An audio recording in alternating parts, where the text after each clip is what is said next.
अस्सलाम वालेकुम। आप सुन रहे हैं आज कहानी ज़ादी में। अनकही चाहते हैं किस नंबर 15। तो चले कहानी शुरू करते हैं, क्योंकि आप मुझे बिल्कुल ठीक नहीं लग रहे हैं। मुन्ना ने जान छुड़वाई तो वो वहाँ मौजूद पेंटिंग का जायज़ा ले रही थी ताकि उसकी जानिब देखना ना पड़े। दिल अजीब तर्ज में धड़क रहा था। रियली? लेकिन मैं तो अभी चेक किया था, बुखार 101 था। आसिफ ने मुंह बनाया। वाकई इतना बुखार था। इसकी आवाज़ और चेहरे की रंगत इस बात का पता देती थी कि आपको इतना तेज़ बुखार है। वो एकदम परेशानी से इसकी तरफ मुड़ी। शुक्र है तुमने इस पेंटिंग की जान तो छोड़ी, मुझे अब इस पेंटिंग से जेलसी होने लगी है, आसिफ ने शरारत से कहा। मुंह खोले। वो साइड टेबल से थर्मामीटर उठाकर इसके पास खड़ी थी। क्या तुम्हें मुझ पर यकीन नहीं? आसिफ ने इसकी आंखों में देखते हुए कहा। तो मुन्ना नज़रें फेर गई। कुछ देर बाद मुन्ना ने चेक किया तो इसे वाकई ही इतना तेज़ बुखार था। आपने मेडिसिन ली? मुन्ना को तशवीश हुई थी। लेकर तो आया हूँ, लेकिन अभी दिल नहीं चाह रहा। मम्मा शायद सूप बना रही हैं, वो पी कर लूँगा मेडिसिन। आसिफ ने इतला दी थी और वो फिर लेट गया था। सूप के नाम पर मुन्ना का हल्क तक कड़वा हो गया। दानिया बना रही है सूप, इसने इतला दी थी। क्या दानिया? आसिफ को चिढ़ हुई थी। इसने शादी पर सेल्फी तो ले ली थी, लेकिन वो लड़की हाथ धोकर इसके पीछे पड़ गई थी। दानिया ने इसका नंबर हासिल कर लिया था और अब वो इसे इतनी कॉल्स करती थी कि कभी कभी इसे अपना फ़ोन बंद करना पड़ता। वो सख्त तंग आ चुका था। जी, मुन्ना ने मुंह बनाया तो आसिफ मुस्कुरा दिया।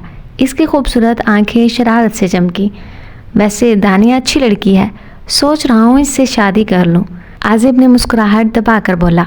वो नहीं जानता था कि इसे ये मजाक कितना भारी पड़ने वाला था। क्या? मुन्ना का तो दिमाग ही घूम गया। लगता है आसिफ भाई बुखार आपके सर को चढ़ गया है, मुन्ना ने गुस्से से कहा। तो वो महजूस हुआ। ऐसे क्यों कह रही हो तुम? हमने यही फैसला किया है कि अब हम शादी कर लेंगे। दानिया जाने कब नमदार हुई थी। वो सूप का प्याला उठाए आसिफ के पास बेतकल्फी से बेड पर बैठ गई। आसिफ फौरन उठ बैठा। इसे अपना मजाक भारी पड़ता महसूस हुआ। मुन्ना की आंखें आंसुओं से भर गई। इसे दानिया के साथ साथ आसिफ पे भी इंतहा का गुस्सा आया। एक्सक्यूज़ मी, वो जल्दी से कहकर बाहर निकल गई। मुन्ना, मेरी बात तो सुनो, आसिफ ने इसे पुकारा, लेकिन वो रुकी नहीं। वो कहर आलूद निगाहों से दानिया को घूर रहा था। गेट आउट, आसिफ एकदम चिल्लाया तो वो फौरन उठ गई। मेरी बात सुनो, वो आखिर हिम्मत करके बोली थी। I said get out, Asif चिल्लाया तो वो बाहर निकल गई। दानिया रोती हुई नीचे आई तो सामने हसन साहब और जुबैदा बेगम मौजूद थे। क्या हुआ दानिया बेटी? हसन साहब ने इसे आवाज़ दी तो वो इनकी तरफ चली आई। कुछ नहीं अंकल, आपके बेटे से थोड़ा झगड़ा हो गया है। वो गुस्से का थोड़ा तेज़ है ना, लेकिन डोंट वरी, मैं संभाल लूँगी। दानिया बेनियाजी से बोली तो हसन साहब ने गुस्से से बेगम को देखा। बेटे आप घर जाएं, आप वैसे भी रोज़ रोज़ किसी के घर आना जाना अच्छा नहीं होता। हसन साहब भी तमाम मरवत बलाए ताक रखे हुए बोले थे। अंकल, मुझे भी कोई शौक़ नहीं है कि आपके घर रोज़ रोज़ आने का।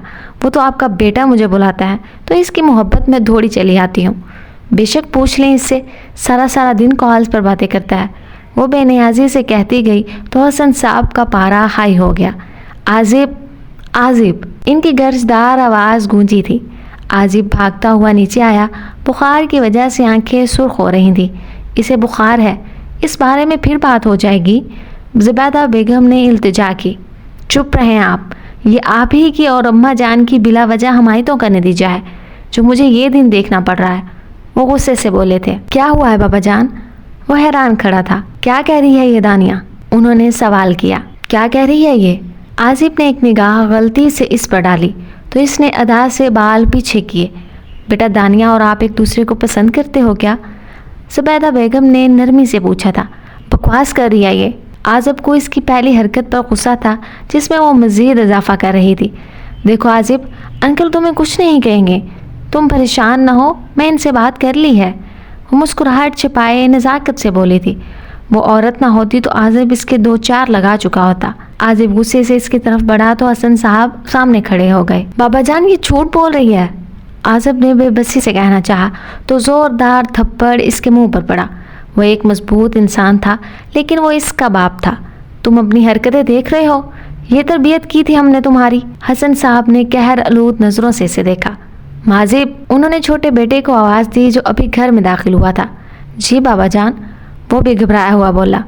دانیہ کو اس کے گھر چھوڑ کر آؤ اور اس سے اسلم صاحب کا نمبر بھی لو، جمعے کو تمہارا نکاح ہوگا دانیہ کے ساتھ۔ وہ عازب کو وارن کرتے ہوئے کمرے کی طرف بڑھ گئے۔ ماما میں کوئی نکاح نہیں کروں گا، وہ بے بسی سے زبیدہ بیگم سے گویا ہوا۔ مجھ سے بات کرو برخودار۔